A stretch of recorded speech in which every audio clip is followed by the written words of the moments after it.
दोस्तों हाल ही में मैंने पट्टम नाम की क्राइम थ्रिलर मूवी देखी है जो कि 2022 में रिलीज हुई थी। इस फिल्म को डायरेक्ट किया है बद्री जी ने और IMDb पर मिले है इस फिल्म को 6 आउट ऑफ 10। आपको ये मूवी प्राइम वीडियो पर देखने के लिए मिल जाएगी। एक शहर में अचानक ही बहुत सारे मर्डर्स होने लगते हैं और इसके पीछे एक सीरियल किलर है, ये बात पुलिस को पता चलती है। लेकिन उस व्यक्ति के खिलाफ उसे पकड़ने के लिए पुलिस को कोई भी सुराग नहीं मिल रहा था। अब ऐसे में क्या पुलिस उसे कभी पकड़ पाएगी, और अगर उसे पकड़ भी लिया तो क्या ये सीरियल किलर ज्यादा देर तक जेल के अंदर रह पाएगा? यही देखेंगे हम आज की क्राइम थ्रिलर कहानी में। इस कहानी में आपको बहुत सारे ट्विस्ट और टर्न्स देखने को मिलेंगे, इसलिए मूवी को अंत तक जरूर देखना। तो दोस्तों, ऐसे ही साउथ की मूवीज देखने के लिए हमारे चैनल को सब्सक्राइब जरूर कीजिए। चलिए अब शुरू करते हैं आज की कहानी। कहानी की शुरुआत होती है 17 मार्च 1989 से, जहां पर हम एक जेल को देखते हैं और उस जेल के अंदर सुधाकर नाम का एक लड़का किसी मर्डर केस में जेल की सजा काट रहा होता है और उसे फांसी की सजा भी सुनाई जा चुकी थी। तो उसकी आखिरी ख्वाहिश पूछने पर सुधाकर बताता है कि मुझे रिपोर्टर विजयलक्ष्मी से कुछ बात करनी है। अब ये उसकी आखिरी इच्छा होने की वजह से पुलिस विजयलक्ष्मी को वहां पर बुलाते हैं और सुधाकर से मिलने के लिए उसके पास छोड़ देते हैं। तो अब यहाँ पर विजयलक्ष्मी उससे पूछती है कि तुमने स्माइल की हत्या क्यों की और यहाँ आखिरकार तुम मुझसे क्या बात करना चाहते हो। और मुझे तो लगता है कि तुमने किसी गलत रिपोर्टर को यहाँ पर बुला लिया है। जिस पर सुधाकर उसे कहने लगता है कि नहीं मैडम, आप मुझे गलत समझ रही हो, मैंने उस स्माइल को नहीं मारा है। मैं तो 7 लोगों को मारने वाला किलर पट्टम पोची हूँ। अगर मैं मर गया तो एक सीरियल किलर यानी कि पट्टम पोची की तरह मुझे मरना होगा। लेकिन मुझे तो यहाँ पर उस गुनाह की सजा मिल रही है जो मैंने किया ही नहीं है। अगर आपको मुझ पर अभी भी भरोसा नहीं हो रहा है तो ये रखिए। ऐसा कहते हुए सुधाकर विजयलक्ष्मी के हाथ में चुपके से कुछ पेपर रखता है, मतलब कि एक पेपर का टुकड़ा उसके हाथ में थमा देता है। कहता है कि आप इस पेपर को अपने ऑफिस जाकर ओपन करना। तो उसके बाद विजयलक्ष्मी ठीक वैसा ही करती है। वो अपने ऑफिस पहुंचती है और वहां पर उस पेपर को ओपन करती है। तो उसके अंदर देखने पर एक बटरफ्लाई की ड्राइंग बनी होती है। अब यहाँ पर विजयलक्ष्मी और उसके ऑफिस वाले तुरंत ही कुछ साल पुराने पेपर को चेक करने लगते हैं और बहुत सारे पेपर को चेक करने के बाद उन्हें ये बात पता चलती है कि एक सीरियल किलर ने बहुत सारे लोगों को इसी तरह से मारा था और वो सीरियल किलर लोगों को मारने के बाद उनके डेड बॉडी के पास ऐसा ही बटरफ्लाई का निशान छोड़ जाता था और इसी वजह से मीडिया वालों ने उस किलर का ये नाम रखा, पट्टम पोची। और सच में दोस्तों, पास में सुधाकर ने उन लोगों को बहुत ही बेरहमी से मारा था और उनका खून करने के बाद उनके बॉडी के बगल में बटरफ्लाई का साइन बनाकर वो भाग गया था। अब मीडिया वालों के जरिए ये बात कोर्ट तक पहुंच जाती है कि सुधाकर का कहना है कि वो 7 लोगों को मारने वाला सीरियल किलर है जिसे पट्टम पोची कहते हैं। तो दोस्तों, इस केस के आर्गुमेंट के दौरान वकील जज साहब से कहती है कि सर, जब से सुधाकर जेल गया है तब से ऐसी हत्याएं होना बंद हो चुका है और इससे ये बात निकल कर आती है कि शायद सुधाकर जो कह रहा है वो सच है। अब यहाँ कोर्ट में सारी बातें सुनने के बाद जज साहब फैसला करते हैं कि पहले तो पुलिस वाले इस पट्टम पोची केस को सॉल्व करेंगे। इन्वेस्टिगेशन करके ये पता करेंगे कि सुधाकर जो कह रहा है वो सच है या नहीं, क्या वो असली पट्टम पोची है या नहीं, इस बात की पुष्टि की जाए। और तब तक सुधाकर की फांसी की सजा रद्द की जाती है। साथ ही साथ इस केस को 30 दिन के अंदर ही सॉल्व करना होगा और उसके बाद तुरंत इस केस की सुनवाई की जाएगी। अब दोस्तों, यहाँ पर हमें एक और बात पता चलती है कि दरअसल सुधाकर ने स्माइल नाम के बंदे का कत्ल नहीं किया था। वो तो बस उस रास्ते से जा रहा था और अचानक उस सिचुएशन में फंसने की वजह से सुधाकर पकड़ा गया। एक दूसरे बंदे ने यहाँ पर सुधाकर को इस केस में फंसाया था। खैर, अब उसके अगले दिन हम देखते हैं कि डीएसपी कुमारन नाम के पुलिस ऑफिसर को अपने पास बुलाता है और उससे पट्टम पोची का केस सॉल्व करने के लिए दे देता है। डीएसपी उसे कहता है कि तुम्हें ज्यादा मेहनत करने की कोई जरूरत नहीं है, सारे स्टेटमेंट खुद सुधाकर ही तुम्हें बता देगा। अब कुमारन यहाँ पर ज्यादा कुछ कह नहीं पाता, वो इस केस को एक्सेप्ट कर लेता है। उसके बाद कुमारन जेल में सुधाकर से मिलने के लिए जाता है और उससे पूछता है कि तुमने उन 7 लोगों को इतने बेरहमी से क्यों मारा, कैसे मारा और उनकी डेड बॉडीज को तुमने क्या किया। तो सुधाकर उसे कहता है कि मैं ये सारी बातें सिर्फ विजयलक्ष्मी को ही बताऊंगा, किसी डरपोक पुलिस वालों को नहीं। अब दोस्तों, सुधाकर ने कुमारन को डरपोक क्यों कहा यह हमें कहानी में आगे पता चलेगा। अब उसके अगली सुबह कुमारन विजयलक्ष्मी के पास जाता है और उसे ये बात बताता है कि सुधाकर तुमसे मिलना चाहता है और उन हत्याओं के बारे में वो इन्फॉर्मेशन तुम्हें ही बताएगा। और दोस्तों, यहाँ पर यह भी बात होती है कि विजयलक्ष्मी और कुमारन ये दोनों पहले से एक दूसरे को जानते थे।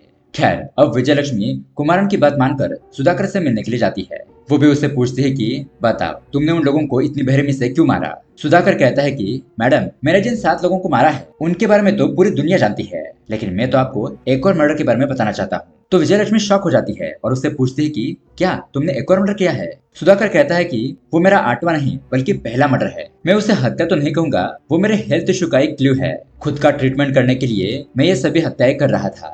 तो विजयलक्ष्मी उससे पूछने लगती है कि तुम्हें क्या हेल्थ प्रॉब्लम है। सुधाकर बताता है कि मुझे टोयोटो सिंड्रोम्स है, मतलब कि सुधाकर का राइट हैंड और उसका सर अचानक ही घूमने लगता है। जब भी वो कोई काम करता है तो अचानक ही उसका सर और हाथ हिलने लगते हैं।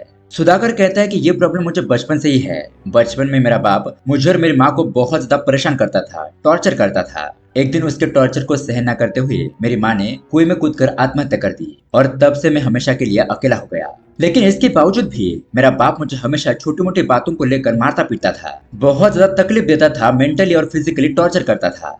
अब ऐसे ही दिन बीतने लगते हैं और सुधाकर बड़ा हो जाता है। दरअसल सुधाकर को पेंटिंग ड्रॉ करना बहुत ज्यादा पसंद था, तो वो अपना एक पेंटिंग का एग्जीबिशन रखता है और वो भी अपने घर पर ही। उसे देखने के लिए वो बहुत सारे लोगों को बुलाता है, लेकिन किसी को भी उसकी पेंटिंग पसंद नहीं आती, क्योंकि उसका हाथ हिलने की वजह से उस पेंटिंग में कोई ना कोई गलतियां थी। अब ये सब कुछ देखकर सुधाकर का बापू से कहता है कि अबे तू कुछ भी नहीं है, तुम्हारे ये सभी पेंटिंग बकवास है और तुम एक फालतू इंसान हो। अब ये सारी बातें सुनने के बाद सुधाकर को बहुत ज्यादा गुस्सा आ जाता है और वो अपनी सारे पेंटिंग को उठाकर बाहर फेंकने ही वाला था कि तभी उसके घर पर एक लड़की आती है। सुधाकर की पेंटिंग देखकर उसकी बहुत ज्यादा तारीफ करती है। अब देखते ही देखते सुधाकर और उस लड़की के बीच में बहुत ही अच्छी बातें शुरू हो जाती है और वो दोनों एक दूसरे के बहुत ही अच्छे दोस्त बन जाते हैं। उसके बाद सुधाकर उस लड़की को उसके घर पर ड्रॉप करने के लिए जा रहा होता है, लेकिन बीच रास्ते में ही उसका हाथ और सिर अचानक हिलने की वजह से, यानी कि दोहरा पड़ने की वजह से अब यहाँ पर गाड़ी का बैलेंस बिगड़ जाता है और इसी हड़बड़ाहट में उन दोनों का एक्सीडेंट भी हो जाता है। लेकिन किसी तरह से वो दोनों बच जाते हैं। लेकिन जब ये एक्सीडेंट की बात सुधाकर के फादर को पता चलती है तो वो उसे बहुत ज्यादा मारने पीटने लगते हैं। लेकिन अब यहाँ पर सर पानी से ऊपर जा चुका था और इस टॉर्चर को बर्दाश्त ना करते हुए पहली बार सुधाकर अपने बाप का विरोध करता है, उल्टा अपने बाप को ही मारने लगता है और वो उसके सर पर ऐसा वार करता है कि उसे खत्म ही कर देता है। और अब उसके बाप का जो खून वहां पर बिखरा पड़ा था, उसे देखने के तुरंत बाद उसका हाथ लड़खड़ाना बंद हो जाता है और वो उसी खून का इस्तेमाल करते हुए एक बहुत ही अच्छी पेंटिंग बनाता है, क्योंकि अब उसका हाथ स्टेबल हो गया था। और यहाँ पर सुधाकर कहता है कि मेरे बाप के मरने के बाद ही ये पट्टम पोची जिंदा हुआ। अब विजयलक्ष्मी उससे पूछने लगती है कि तुमने अपने बाप को मारने के बाद उसकी लाश का क्या किया। तो सुधाकर बहुत ही शांति से जवाब देता है कि मैडम, मेरा बाप एक जहरीला कीड़ा है। अगर उसे दफना दिया जाता तो एक जहरीला पेड़ बन जाता, अगर उसे जला दिया जाता तो जहर हवा में फैल जाता, इसलिए मैंने अपने बाप की डेड बॉडी को खुद ही खा लिया। अब ये खतरनाक बात सुनने के बाद विजयलक्ष्मी तो उल्टियां करते हुए बाहर चली जाती है। मतलब कि ये सुधाकर कितना खतरनाक है। यहाँ दूसरी तरफ कुमारन की फैमिली ना होने की वजह से कुमारन अपनी कांस्टेबल फर्नांडिस की बेटी को ही अपनी बेटी मान रहा होता है और उस बच्ची को बोलना नहीं आता था। उसी तरह से यहाँ पर विजयलक्ष्मी की भी एक बेटी होती है और एक दिन विजयलक्ष्मी कुमारन के पिताजी के पास आकर उनके परिवार के बारे में पूछने लगती है। कुमारन के फादर बताने लगते हैं कि कुछ साल पहले कुमारन एक आदमी का केस हैंडल कर रहा था। उसने उस बंदे को सजा दिलवाई, उसके बिजनेस को बंद करवाया, जिस वजह से उस आदमी ने कुमारन के गाड़ी के नीचे बम फिट किया। लेकिन गाड़ी चलाने के दौरान कुमारन ने अपनी गाड़ी के नीचे उस बम को देख लिया। मतलब कि वो पुराने जमाने के बम होते थे ना, जो टिक टिक आवाज करते थे। अब गाड़ी से उतरकर वो उस बम को डिस्ट्रॉय करने के लिए इधर उधर कुछ ढूंढने लगता है, आसपास किसी से मदद मिलती है या नहीं ये देखने लगता है। लेकिन तभी अचानक वो उस कार के अंदर अपनी बेटी को देखता है, जो अपने फादर कुमारन को बर्थडे गिफ्ट सरप्राइज देना चाहती थी। लेकिन तभी वहां पर गाड़ी में ब्लास्ट होने की वजह से उसकी बेटी की वहीं पर मौत हो जाती है। उसके बाद अपनी बेटी की मौत का गम ना सहते हुए कुमारन की पत्नी भी आत्महत्या कर लेती है और कुमारन के लिए भी ये दोनों घटनाएं सहन करना आसान नहीं था। इस घटना के बाद कुमारन जब भी एम्बुलेंस की आवाज सुनता या फिर आग को देखता तो उसे दौरे पड़ने लगते, उसकी तबीयत खराब हो जाती। और दोस्तों विजयलक्ष्मी के बारे में बात करें तो उसकी भी लव मैरिज हुई थी, लेकिन फिलहाल डिवोर्स हो चुका है। अब यहाँ पर कुमारन का फादर चाहता है कि कुमारन और विजयलक्ष्मी ये दोनों शादी कर ले, क्योंकि ये दोनों ही ऑलरेडी एक दूसरे को जानते हैं। तो विजयलक्ष्मी ये बात सुनकर ओके कह देती है। अब इसी बीच विजयलक्ष्मी और कुमारन को ये बात पता चलती है कि सुधाकर ने सिर्फ उन्हीं लोगों को मारा था जिन्होंने अपने फादर की मदद से जिंदगी में कुछ अचीव किया था, और शायद सुधाकर को अपनी किस्मत पर गुस्सा था और उससे उन लोगों से जलन हो रही थी, शायद इसलिए उसने उन लोगों को मार दिया। अब उसके बाद कुमारन सुधाकर के पास जाकर उसे पूछने लगता है कि बताओ तुमने उन लोगों को क्यों मारा। तो ये बात बताने के लिए सुधाकर यहाँ पर एक शर्त रखता है कि मैं तुम्हें ये बात ऐसे ही नहीं बताऊंगा, पहले मुझे यहाँ से बाहर निकालो। मैंने किस जगह पर किस हथियार से उन्हें मारा है ये सब कुछ तुम्हें दिखाऊंगा। मैंने उन मरे हुए लोगों से पेंटिंग ब्रश बनाए और उनसे पेंटिंग भी की, ये जो कुछ भी है वो सब मैं तुम्हें दिखाऊंगा, लेकिन पहले मुझे यहाँ से बाहर निकालो। अब बाहर निकलने की बात सुनकर कुमारन तो यहाँ पर पहले उसे मना करने लगता है, क्योंकि उसे बाहर ले जाने की परमिशन नहीं मिलेगी और वो पुलिस के चंगुल से भाग भी सकता है। इसलिए कुमारन कहता है कि मैं इतना बड़ा रिस्क नहीं ले सकता। लेकिन फिर पता नहीं उसके दिमाग में क्या आइडिया आता है, वो सुधाकर को बाहर निकालने के लिए राजी हो जाता है। अब यहाँ पर कांस्टेबल कुमारन से कहता है कि सर आप इतना बड़ा रिस्क क्यों ले रहे हो, आप जानते हो ना वो एक बहुत बड़ा सीरियल किलर है। जेल से बाहर निकलने के लिए वो कुछ भी बहाना बना सकता है, किसी भी हद तक जा सकता है। कुमारन कहने लगता है कि हम किसी भी सीरियल किलर के बारे में मीडिया को सारे डिटेल्स नहीं बताते, सेम इस पट्टमपोची के केस में भी ऐसा ही है। अब देखो सुधाकर ने क्या कहा कि उसने लोगों को मारकर उनके हेयर से ब्रश बनाया, ये सिर्फ पुलिस वालों को ही पता है। सुधाकर ने ये बात इतने यकीन से कही थी तो सुधाकर ही पट्टमपोची हो सकता है। लेकिन फर्नांडिस उसके लिए सबूत होना चाहिए, तभी हम उसे पट्टम प्रूव कर सकते हैं। और वो सबूत कहाँ पर है ये सिर्फ सुधाकर ही जानता है, इसलिए हमें उसे बाहर निकालना ही होगा। अब उसके दूसरे दिन सुधाकर यहाँ पर जानबूझकर अपने हाथ को जख्मी करता है, जिससे कि सुधाकर को हॉस्पिटल ले जाया जाए। और अब ये सब कुछ कुमारन का ही प्लान होता है। सुधाकर को फर्नांडिस के कपड़े पहनकर वो उसे यहाँ से ले जाता है, और जबकि ये दोनों गाड़ी से जा रहे होते हैं तब ये गैंग के लोग इन लोगों पर हमला करते हैं, और वो लोग स्पेशली सुधाकर को ही मारने की कोशिश करते हैं। लेकिन यहाँ पर कुमारन सुधाकर को बचा लेता है। तब यहाँ पर उसे पता चलता है कि ये कोई गुंडे लोग नहीं है, ये बस विक्टिम के फादर या फिर रिलेटिव है। तो कुमारन उन लोगों को डरा धमका कर वहां से भेज देता है। अब ये सब कुछ देखकर सुधाकर कहता है कि अगर मैं जेल से बाहर रहा तो ये लोग मुझे पक्का मार देंगे, प्लीज मुझे वापस से जेल ले चलो। तो कुमारन भी ठीक उसी तरीके से सुधाकर को दोबारा जेल ले जाता है। जेल में लाने के बाद कुमारन दोबारा से सुधाकर को कहता है कि मैं कल दोबारा से तुम्हारे पास आऊंगा और उन 7 लोगों के बारे में तुम्हें मुझे बताना होगा। तो अब यहाँ पर सुधाकर मुस्कुराते हुए कहता है कि सर, ये पट्टम पोची सीरियल किलर जल्दी ही इस जेल से बाहर जाने वाला है। अब सुधाकर के मुंह से ये बात सुनने के बाद कुमारन सोचने लगता है कि उसने ऐसा क्यों कहा। खैर, अब उसी रात कुमारन जब अपने घर पर आता है तो उसे ये बात पता चलती है कि सिटी में एक हत्या हुई है, और वो भी पट्टम पोची के स्टाइल में ही। इसीलिए कुमारन तुरंत ही क्राइम स्पॉट पर पहुंच जाता है।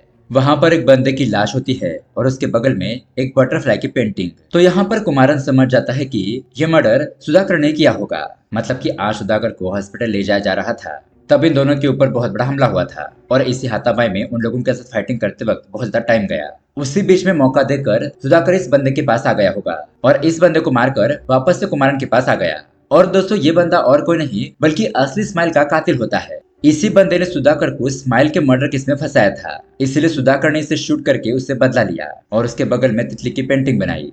ये सब कुछ करने के बाद वो फिर से कुमारन के पास आ गया। अब उसके थोड़ी देर बाद वहां पर डीएसपी आता है। यहाँ पर कुमारन से कहता है कि लाश को देखकर पता लग रहा है कि यह मर्डर पट्टम पोची के स्टाइल में हुआ है। इसका मतलब ये हुआ कि सुधाकर असली पट्टम पोची नहीं है, क्योंकि वो तो पूरा वक्त जेल में कैद है, और उसके जेल के अंदर होने के बावजूद भी यहाँ बाहर पट्टम पोची के स्टाइल में मर्डर हो रहे हैं। इसका मतलब सुधाकर ने अपनी फांसी की सजा टालने के लिए पुलिस के साथ ये खेल खेला होगा। लेकिन अब यहाँ पर कुमारन जो कुछ हुआ था वो सब कुछ उसे सच बता देता है कि आज वो सुधाकर को हॉस्पिटल के बहाने से बाहर ले गया था। अब ये बात सुनकर डीएसपी कुमारन को बहुत ज्यादा डांटने लगता है। कहता है कि तुमने इतना बड़ा कांड कर दिया जिसके बारे में तुमने मुझे एक बार भी बताना जरूर नहीं समझा। अब तुमने जो किया सो किया, लेकिन इसके बारे में तुम किसी को कुछ मत बताना। वैसे भी सुधाकर को फांसी की सजा होने वाली है। खैर, अब उस बंदे का पोस्टमार्टम करने के बाद भी डॉक्टर भी यही कहते हैं कि यह मर्डर पट्टम पोची ने किया है। तो अब ये जानने के बाद डीएसपी कुमारन को इस केस से हटाकर पुरानाम के पुलिस ऑफिसर को यह केस सौंप देता है। अब इसी दरमियान में सुधाकर का केस कोर्ट में आता है, जिसमें लॉयर कहता है कि ये सुधाकर पट्टम पोची नहीं है, क्योंकि सुधाकर जेल में होने के बावजूद भी उसी के स्टाइल में शहर में हत्या हुई है, और सुधाकर को तो बचपन से ही टोमेस्टो सिंड्रोम नाम की एक बीमारी है। अब इसके बारे में जज साहब को ठीक से एक्सप्लेन करता है और कहता है कि इस बीमारी में उसका हाथ और सील हिलने लगता है, तो इसलिए सुधाकर का पेंटिंग करना इम्पॉसिबल है, और इसी बीमारी की वजह से वो पेंटिंग नहीं कर सकता। उसने सिर्फ मर्डर केस की फांसी की सजा से बचने के लिए ये सब कुछ नाटक किया। मीडिया के सामने ये कहा कि मैं ही पट्टम पोची हूँ। अब ये सारी बातें सुनने के बाद जज साहब उसे पूछते हैं कि बताओ सुधाकर, क्या ये सब कुछ सच है? सुधाकर कहता है कि हाँ जज साहब, ये सब कुछ सच है। मैं ब्रश को ही अपने सीधे हाथ से नहीं पकड़ सकता, और मैंने उस 7 लोगों को नहीं मारा, उसी तरह से मैंने उस स्माइल को भी नहीं मारा था। अब कुमारन जानता था कि सुधाकर कोर्ट में जाने के बाद जरूर कुछ ऐसा ही करेगा, इसलिए उसका प्लान चौपट करने के लिए वो कांस्टेबल को लॉयर को एक पेपर देने के लिए कहता है, और उसके अंदर बटरफ्लाई की ड्राइंग बनाई होती है। मतलब कि यही पेपर सुधाकर ने विजय लक्ष्मी को दिया था। तो लॉयर उस ड्राइंग को दिखाते हुए सुधाकर से कहती है कि इस ड्राइंग को तुमने ही बनाकर विजय लक्ष्मी को दिया था, और ये ड्राइंग सेम उसी तरह की है जैसे कि पट्टम पोची बनाता है, और अगर तुम्हारा हाथ लड़खड़ाता है तो तुमने इस पेंटिंग को कैसे बनाया? तो सुधाकर कहता है कि सर, अगर मैं कहूँ कि मैं ही पट्टम पोची हूँ तो मुझ पर कोई भरोसा नहीं करेगा, इसलिए मैं पिछले 2 साल से बटरफ्लाई की पेंटिंग ड्रॉ करता रहा, उसकी प्रैक्टिस करता रहा। ऐसा कहते हुए सुधाकर अपने लेफ्ट हैंड का इस्तेमाल करते हुए एक बटरफ्लाई की पेंटिंग बनाकर दिखाता है। अब उसके बाद वहां पर एक आर्टिस्ट को बुलाया जाता है इस पेंटिंग को जज करने के लिए। तो वो आर्टिस्ट उन दोनों ही पेंटिंग को देखता है और कहता है कि जज साहब, ये दोनों पेंटिंग लेफ्ट हैंड से ही ड्रॉ की गई है, लेकिन पट्टम पोची के सारे ड्रॉइंग्स राइट हैंड से बनाए हुए हैं। तो अब यहाँ पर सारे लोगों की बातें सुनने के बाद जज साहब यह फैसला सुनाता है कि हालांकि सुधाकर राइट हैंडेड है, लेकिन वो अपना राइट हैंड यूज नहीं कर सकता। इसलिए ये बात साबित हो जाती है कि उसने उन 7 लोगों की हत्या नहीं की। लेकिन पुलिस वाले जब तक असली पट्टम पोची को नहीं पकड़ लेते तब तक सुधाकर को हर रोज पुलिस स्टेशन में जाकर वहां पर साइन करना होगा, अपनी हाजिरी लगानी होगी। ऐसा कहकर सुधाकर को रिहा कर दिया जाता है। उसके बाद कुमारन डीएसपी के पास जाकर पट्टम पोची का केस उसे देने के लिए रिक्वेस्ट करने लगता है, लेकिन डीएसपी उसकी बात नहीं मानता। अब यहाँ दूसरी तरफ हम सुधाकर को देखते हैं जो अपनी फेवरेट जगह पर आता है जहाँ पर उसने ये सारी हत्याएं की थी। यहाँ आने के बाद वो उन सारी चीजों को खोलता है जिसमें वो सारे मर्डर वेपन्स वो प्रेशियस होते हैं जो उसने उन लोगों को मारकर बनाए थे। उन सारी चीजों को फिर से देखने के बाद हंसने लगता है, झूमने लगता है, नाचने लगता है, मतलब कि अजीब सा बर्ताव करने लगता है, एक खतरनाक साइको जैसा। और अब उसके अगले दिन वो साइन करने के लिए पुलिस स्टेशन में जाता है, लेकिन यहाँ पर कांस्टेबल फर्नांडिस सुधाकर की जमकर बेइज्जती करने लगता है, सुधाकर का मजाक उड़ाता है, उसे टॉयलेट साफ करवाता है। और इस वजह से अब सुधाकर को बहुत ज्यादा गुस्सा आ जाता है और उसी गुस्से में सुधाकर फर्नांडिस की बेटी के स्कूल में जाता है उसकी बेटी को किडनैप करने के लिए। सुधाकर उस बच्ची को बहला फुसला कर अपने पास बुला रहा होता है, लेकिन तभी अचानक वहाँ पर फर्नांडिस आ जाता है अपनी बेटी को बचाने के लिए। लेकिन यहाँ पर फर्नांडिस और सुधाकर के बीच में बहुत ज्यादा हाथापाई होती है और इस लड़ाई में सुधाकर फर्नांडिस को मार ही देता है। उसके बाद जब ये बात कुमारन को पता चलती है तो वो सुधाकर के पास जाकर उसे बहुत ज्यादा मारने पीटने लगता है, कहने लगता है कि मुझे पता है कि फर्नांडिस को तुमने ही मारा है। लेकिन यहाँ पर सुधाकर कुछ भी नहीं कहता, वो चुप रहता है। उसके बाद कुमारन अपने घर पर जाता है तो उसके पिताजी उसे कहते हैं कि बेटा तुम विजयलक्ष्मी को अपने घर पर लेकर आओ क्योंकि तुमसे बदला लेने के लिए सुधाकर उसके ऊपर भी हमला कर सकता है। लेकिन दोस्तों कुमारन जब तक विजयलक्ष्मी के घर पर जाता तब तक यहाँ पर सुधाकर ने विजयलक्ष्मी को किडनैप कर लिया था और सुधाकर इतने पर ही नहीं रुकता, वहाँ से वो कुमारन के फादर के पास आता है और उन्हें भी किडनैप कर लेता है। यहाँ कुमारन विजयलक्ष्मी के घर पर पहुंचता है तो वहाँ पर सिर्फ उसकी बेटी होती है जिसका नाम होता है रूपा। अब वो उस बच्चे को अपने घर पर लेकर आता है तो यहाँ पर उसे अपने पिताजी दिखाई नहीं देते क्योंकि उसे तो सुधाकर ने किडनैप किया था। और सुधाकर यहाँ पर एक क्लू छोड़कर जाता है, यानी कि सुधाकर कुमारन के पिताजी और विजयलक्ष्मी को कहाँ पर ले गया होगा। तो यहाँ पर कुमारन उन्हीं जगहों को ढूंढने लगता है। यहाँ पर सुधाकर कुमारन के पिताजी को उसके फेवरेट प्लेस पर लेकर आता है और यहाँ पर उन्हें बहुत ही बेरहमी से मारने पीटने लगता है, उनके हाथ पैर बांध देता है और फाइनली उनके हाथ की नस काट देता है। अब उसके बाद वो विजयलक्ष्मी के पास आता है और यहाँ पर हम देखते हैं उसने विजयलक्ष्मी को बांध कर रखा था।